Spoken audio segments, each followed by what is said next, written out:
সম্মানিত দিনী ভাই, আল্লাহ রাব্বুল আলামিন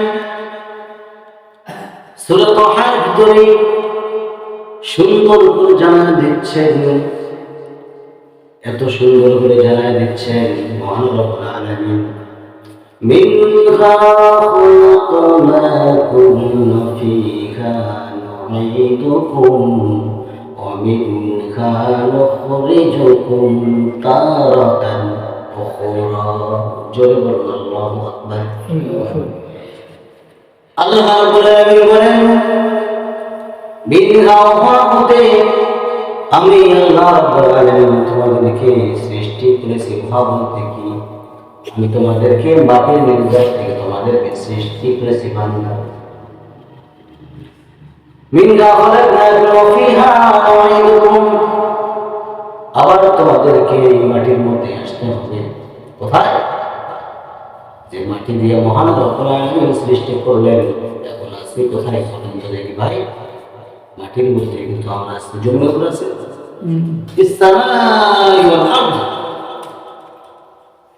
আসমানের নিচে জমির উপরে আমরা সবাই বসে আছি। কোথায়? মাটির উপরে, ঠিক কিনা বলেন? এই মাটির উপরে আমরা বসে আছি, চলাফেরা করে, হাঁটাহাঁটি করে, দৌড়াদৌড়ি করে, কত কি করে। আমার বন্ধুগণ, আমার এই মাটি একদিন আমাকে আপনাকে ধাক্কা দিয়ে কবর পর্যন্ত ফেলাইয়া দেবে। তাহলে আল্লাহ বললেন ওয়াফিহা নুঈদুকুম, আবার আমি আল্লাহ রাব্বুল আলামিন তোমাদেরকে মাটির মধ্যে গ্রাস বানিয়ে নেব। সুবহানাল্লাহ।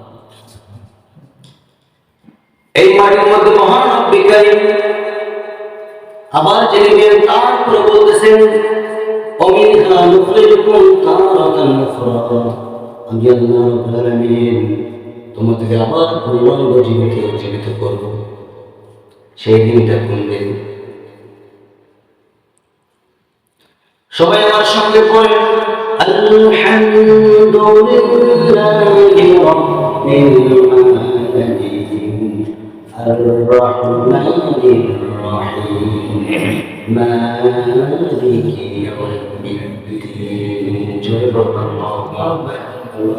সেই দিনটা হচ্ছে মালিকি ইয়াউমিদ্দিন, বিচার দিবসের মালিক আল্লাহ রাব্বুল আলামিন কিয়ামতের ময়দানে তার কথা উখরা সবাইকে আল্লাহ রাব্বুল আলামিন আবার পুনরায় জীবিত করবেন।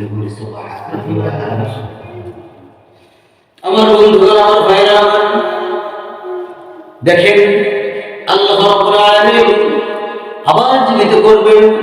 যে আল্লাহ রাব্বুল আলামিন মৃত মানুষকে জীবিত করতে পারেন, সেই আল্লাহ রাব্বুল আলামিন সব কিছু করতে পারেন কি পারেন না? বলেন।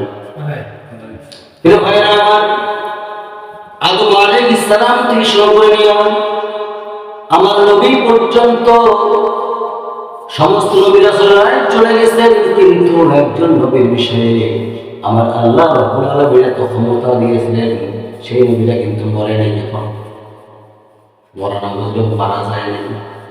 কে তিনি বলেন তো ভাই? ঈসা ইবনে মারইয়াম। ঈসা আলাইহিস সালাতু ওয়াস সালাম এখনো মারা যান নাই, তিনি কিন্তু আবার দুনিয়ার জমিনে ফিরে আসবেন। কখন আসবেন? এই লম্বা কথাই চলে গেলে অনেক সময় লেগে যাবে, ঠোকা মিলে মিলে বলতেছি। প্রিয় ভাইয়েরা আমার, সেই ঈসা আলাইহিস সালামকে আল্লাহ রাব্বুল আলামিন এত পরিমাণ ক্ষমতা দিয়েছিলেন। দেখেন কি ক্ষমতা দিলেন। উনি যখন কোনো কবরের সাইড দিয়ে চলে যেতেন, শুধু কবরবাসীকে বলতেন কুম বিইযনিল্লাহ, হে কবরবাসী দাঁড়িয়ে পড়ো। সঙ্গে সঙ্গে কবরবাসী দাঁড়িয়ে যেতেন, বলে সুবহানাল্লাহ। যে আল্লাহ রাব্বুল আলামিন কিয়ামতের এই কঠিন ময়দানে আমাকে আপনাকে আবার জীবিত করবেন, সেই আল্লাহ রাব্বুল আলামিন ঈসা আলাইহিস সালাতু ওয়াস সালামকে তার মুখ থেকে এই পরিমাণ কথাটা বের করছিলেন, কুম বিইযনিল্লাহ, হে কবরবাসী দাঁড়িয়ে পড়ো। সেই আল্লাহ রাব্বুল আলামিন কি আমাদেরকে কিয়ামতের দিন জীবিত করতে পারবেন না? জোরে বল। ঈসা আলাইহিস সালাম নবী হয়েও যদি একজন মৃত ব্যক্তিকে জীবিত করতে পারেন, সে আল্লাহ রাব্বুল আলামিনের ক্ষমতা কত বড়, চিন্তা করলে অনেক কিছুই হয়ে যায়। সম্মানিত দিনী ভাইরা আমার, আমি বলছিলাম কিয়ামত আছে, হাসর আছে, মরণ আছে, কবর আছে, সবকিছু আমাদেরকে মেনে নিতে হবে। কিন্তু আমাদের একটাই দায়িত্ব হলো কেবলমাত্র শুধুমাত্র লাকাদ কানা লাকুম ফি রাসূলিল্লাহি উসওয়াতুন হাসানাহ লিমান কানা ইয়ারজুল্লাহা ওয়াল ইয়াওমাল আখির ওয়া যাকারাল্লাহা কাসীরা। জয় বলুন আল্লাহু আকবার।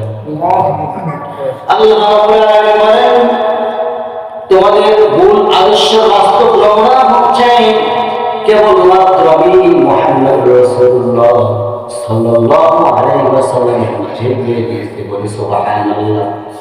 প্রিয় ভাইরা, মূল আদর্শ বাস্তব নমুনা আল্লাহ রাসূল সাল্লাল্লাহু আলাইহি ওয়াসাল্লাম কোরআনের মধ্যে সূরা হাজর আয়াত নম্বর 20 এর মধ্যে এই কথাটা বলেছেন, তোমাদের একমাত্র আদর্শ কেউ হতে পারে না, কেবলমাত্র শুধুমাত্র মুহাম্মদুর রাসূলুল্লাহ সাল্লাল্লাহু আলাইহি ওয়াসাল্লামের মাঝে আমরা অবতীর্ণ করেছি। প্রিয় ভাইরা, বিশ্বনবী মুহাম্মদ সাল্লাল্লাহু আলাইহি ওয়াসাল্লাম তার জন্ম থেকে শুরু করে নিয়ে ইন্তেকাল পর্যন্ত যদি আপনি ফলো করে যান, আমি চ্যালেঞ্জ করে বলতে পারি আপনি বিন্দু পরিমাণ ঘাটতি পাবেন না। আপনি বিশ্বনবী রাসূল সাল্লাল্লাহু আলাইহি ওয়াসাল্লামকে যদি আপনি তার জন্ম থেকে শুরু করে নিয়ে তার ইন্তেকাল পর্যন্ত যদি আপনি আমার নবীর জীবনটা যদি আপনি খতিয়ে দেখেন, আমি 100% গ্যারান্টি দিয়ে আপনি জান্নাতে চলে যাবেন। বলি সুবহানাল্লাহ। প্রিয় ভাইরা আমার, সেই নেতার আদর্শ আমরা মানি না। আমরা বিশ্বনবী মুহাম্মদুর রাসূলুল্লাহ সাল্লাল্লাহু আলাইহি ওয়াসাল্লাম সেই নেতার আদর্শ আমরা মানি না। আমরা শুধুমাত্র যারা হুক্কাম নেতা আছে, ঠিক কিনা বলেন? যে নেতা বিড়ি খায় সেই নেতার আদর্শ মানি, যে নেতা মদ খায় সেই নেতার আদর্শ মানি, যে নেতা গাঁজা খায় সেই নেতার আদর্শ মানি। প্রিয় ভাইরা আমার, সেই নেতার আদর্শ আপনাকে আমাকে লালন করানো যাবে না। এমন নেতার আদর্শ আমাদেরকে লালন করতে হবে যে নেতা আখিরাতের মধ্যে কালকে আমাদের কঠিন ময়দানে সমস্ত মানুষগুলো বলবে নাফসি নাফসি নাফসি, কিন্তু একজন নবী সেজদায় পড়ে থাকবেন, তিনি কি বলেন তো দেখি? বলেন মুহাম্মদ সাল্লাল্লাহু আলাইহি ওয়াসাল্লাম। প্রথম থেকে শুরু করে শেষ পর্যন্ত আমি কিন্তু বলতেছি ভাই, ঠোকা মেরে আমি কথা বলতেছি যে দেখেন ঘড়ির কাঁটা আসলে থেমে থাকে না, কারোর জন্য থেমে থাকে না। আদম আলাইহিস সালাম থেকে শুরু করে নিয়া ঈসা আলাইহিস সালাম পর্যন্ত সমস্ত নবী রাসূলরাই তার যে উম্মতগুলো ছিল, সমস্ত তার যারা যারা উম্মত ছিল সেই উম্মতগুলো তাদের কাছে চলে যাবে। আদম আলাইহিস সালামের উম্মত আদম আলাইহিস সালামের কাছে যাবেন, গিয়ে বলবেন, ও আমার নবী, আপনি একটু আল্লাহর কাছে ফরিয়াদ করেন, আমাদেরকে বাঁচাইয়া দেন। তিনি বলবেন, আমি পারবো না, অমুকের কাছে চলে যাও। তিনি যাবেন, এক পর্যায়ে দ্বিতীয় নবীর কাছে চলে যাবেন, এইভাবে সবাই বলবেন, আমি পারবো না, অমুকের কাছে চলে যাও। এক পর্যায়ে দেখা গেল যখন শেষ পর্যায়ে ঈসা আলাইহিস সালামের কাছে আসবেন, ঈসা আলাইহিস সালাম বলবেন, আমার কোনো ক্ষমতা নাই, তোমরা যাও মুহাম্মদুর রাসূলুল্লাহ সাল্লাল্লাহু আলাইহি ওয়াসাল্লামের কাছে চলে যাও। তাও কিছু করতে পারো নাকি? তাহলে সমস্ত নবী রাসূলরাও যত নাফসি নাফসি বলবেন, একজন ব্যতীত তিনি কে? মুহাম্মদ সাল্লাল্লাহু আলাইহি ওয়াসাল্লাম।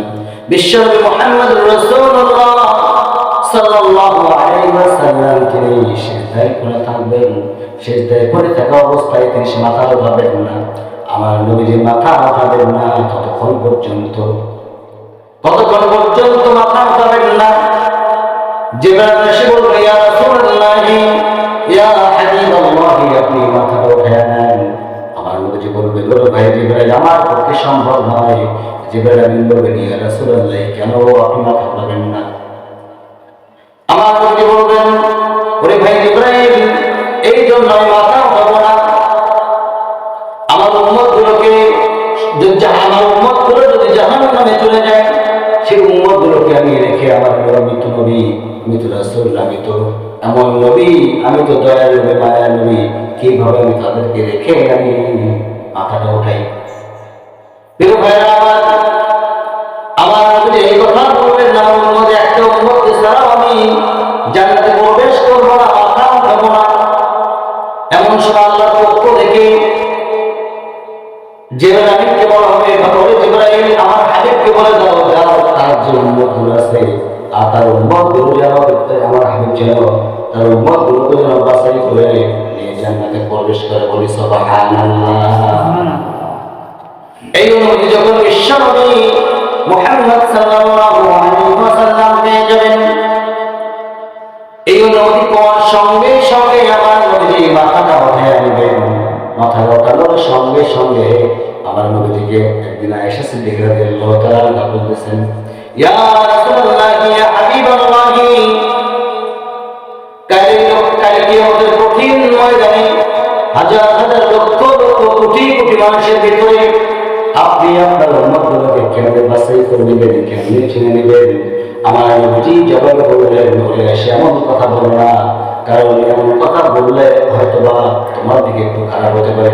আমি আমার উম্মতগুলোকে এমনি চিনবো, তুমি যদি হাজার ঘোড়ার মধ্যে যদি একটা ঘোড়া যদি কপালের মধ্যে যদি সাদা চিহ্ন থাকে, সেই ঘোড়াটাকে চিনতে সহজ হবে না কঠিন হবে?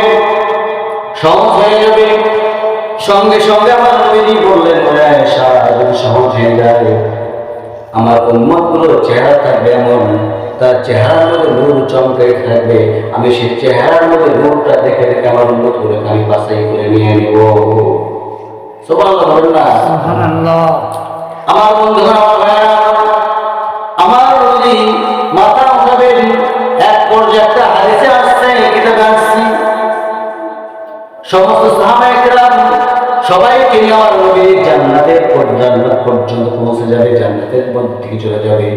আমার বন্ধুগণ, আমার ভাইয়েরা, আমার জান্নাতের দিকে নিয়ে যাওয়ার সঙ্গে সঙ্গে জিবরাইল আমিন বলবেন, ইয়া রাসূলুল্লাহ, ইয়া হাবিবাল্লাহ, আল্লাহর পক্ষ থেকে ঘোষণা চলে আসছে, আপনি চাইলে জান্নাতে যাবেন না। তার কারণ হলো আপনাকে বাছাই করে নিতে হবে। যারা জান্নাতি তাদের কথা আপনি আল্লাহ রাব্বুল আলামিন ঘোষণা দিয়েছেন, তাদের সারা শরীরের মধ্যে নূর চমকে থাকবে। প্রিয় ভাইরা, বন্ধুরা, তাহলে আমাদের এই বিষয়গুলো নিয়ে কথা বলার দরকার আছে না নাই? জোরে কর, আছে না নাই? জান্নাত তো বড় কথা, সবচেয়ে বড় কথা হলো যদি আমার আল্লাহ রাব্বুল আলামিন আমার জন্য খুশি হয়ে যায়, অবশ্যই আল্লাহ রাব্বুল আলামিন জান্নাত থেকে বড় জান্নাত দিয়ে দিবেন। কিন্তু হাজিরিন, সম্মানিত দিনী ভাইরা আমার, জান্নাত তো মামুর বাড়ির আবদার নয়, চাইলাম আর পাইলাম, তোলা চিল্লাম আর খেয়ে ফেললাম। নামাজ না পড়লেও চলবে, ঠিক কিনা? নামাজ না পড়লে চলবে, নামাজ না পড়লে চলবে, চলবে ভাই, কোনো ভুল নাই।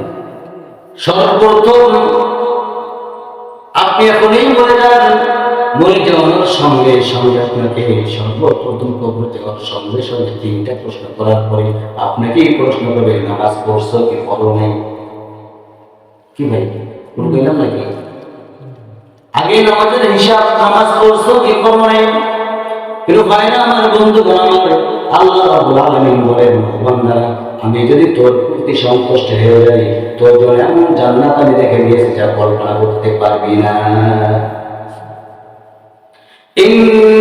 ইন্নাল্লাযীনা আমানু ওয়া আমিলুস সালিহাতি কানাত লাহুম জান্নাতুল ফিরদাউসি নুজুলা। জোরে বলুন আল্লাহু আকবার। আমি আল্লাহ রাব্বুল আলামিন তোমাদের জন্য এমন জান্নাত রেখে দিয়েছি যা কল্পনা করো নাই। আমলে সালেহ করবে, নেক আমল করবে বান্দা, আমি আল্লাহ রাব্বুল আলামিন তোমাদেরকে জান্নাতুল ফিরদাউস দিয়ে দেব। বলি সুবহানাল্লাহ, সুবহানাল্লাহ। সেই জান্নাতুল ফিরদাউস কেমন হবে? কেমন হবে? আমাদের যারা প্রয়োজন আছে না, প্রিয় ভাইরা, যেই জান্নাতের তলদেশ দিয়া পানির নহর থাকে, স্বচ্ছ পানির নহর, যে পানির মধ্যে কোনো ময়লার কোনো অবকাশ থাকবে না, সেই জান্নাতের তলদেশ দিয়া দুধের নহর থাকবে, সেই জান্নাতের তলদেশ দিয়ে মধুর নহর থাকবে। আমার ভাইয়েরা, আল্লাহ রাসূল সাল্লাল্লাহু আলাইহি ওয়াসাল্লাম বলেছেন, কোন বান্দা যদি আমার দিকে ধাবিত হয়, আমি আল্লাহ যদি খুশি হয়ে যাই, ওই বান্দাকে যদি আমি আল্লাহ জান্নাতের মধ্যে প্রবেশ করাই দিই, তার কোনো টেনশন থাকবে না, তার কোনো চিন্তাও থাকবে না। জান্নাতের মধ্যে আমি আল্লাহ তাদের হুর রেখে দিয়েছি। আয়াত বলবো কখন সময় নাই ভাইরা আমার। অনেকে বলে হুর, সূরা কি বলে, সূরা রহমান দেখবেন হুর শব্দ কোথায় আছে আপনারা পেয়ে যাবেন। আমি ওইদিকে যেতে চাচ্ছি না। অনেকে হুর বিশ্বাস করেন। আল্লাহর নিয়ামত যে হুর আল্লাহ রাব্বুল আলামিন বান্দার জন্য রেখে দিয়েছেন, একটা হুর এই পরিমাণ মহান রাব্বুল আলামিন রেখে দিয়েছেন, 70 তরল পর্যন্ত তাদের শরীরে কাপড় দিয়ে ঢাকানো থাকবে। সুবহানাল্লাহ। 70 তরল ঢাকা থাকবে, তারপর তার চেহারা দেখা যাবে। সুবহানাল্লাহ। প্রিয় ভাইরা আমার, বন্ধুরা আমার, এই হুর যদি আপনি পেতে চান তাহলে কি করা লাগবে বলেন? আল্লাহ রাব্বুল আলামিন যে আইনগুলো দিয়েছেন, নিয়মগুলো দিয়েছেন, মুহাম্মদুর রাসূলুল্লাহ সাল্লাল্লাহু আলাইহি ওয়াসাল্লামকে যে নেতা বানাতে বলেছেন, সেইভাবে যদি আপনি আমি চলতে পারি, অবশ্যই অবশ্যই মহান রাব্বুল আলামিন খুশি হয়ে আপনাকে আমাকে জান্নাতুল ফেরদৌস দিয়ে দিবেন। এই যে জান্নাতের তলদেশ দিয়া 3টা নহর রেখেছেন মহান রাব্বুল আলামিন।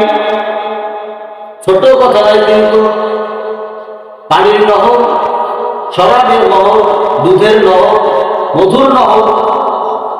এমন শরাব পান করে শরাব বোঝেন, মদ মদ মদ খাইছেন? কিন্তু ভাই আমার, দুনিয়ার মদ পচা, দুনিয়ার মদ খেলে তার না মাতা, বলেন তার না মাতা মাতা। আল্লাহ রাব্বুল আলামিন বলেন, আমি বান্দার জন্য এমন মদ রেখে দিয়েছি, এমন মদ পান করবে বান্দা জীবনের শক্তি, যৌবনের শক্তি ডাবল ডাবল হয়ে যাবে। ওখানে মদ খাবে, কোনো নেশা করবে না, পাগলামো করবে না, মাতলামো করবে না। সুবহানাল্লাহ। এই 3 থেকে 4টা 5টা নহর যে আছে, আমরা চাই কি চাই না ভাই? সবাই যাচ্ছে নামাজ পড়ুন 5 ওয়াক্ত, পাশাপাশি আমাদেরকে আপনাকে আল্লাহর দিকে দাঁড়াতে হবে, মুহাম্মদ সাল্লাল্লাহু আলাইহি ওয়াসাল্লাম অনুসরণ করতে হবে।